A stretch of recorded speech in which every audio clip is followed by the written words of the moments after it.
Hello!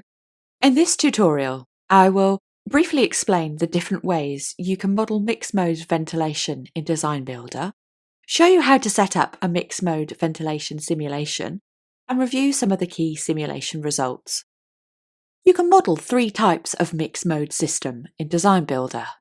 A concurrent system is where the space has air conditioning plus You can access the full tutorial from Design Builder's website here. This page contains our extensive range of free tutorials, including an introduction to the software and more details on Design Builder's key capabilities and workflows. The tutorials are all short, enabling you to quickly and easily view the most important details in your areas of interest. They provide an excellent guide for anyone wanting to evaluate Design Builder.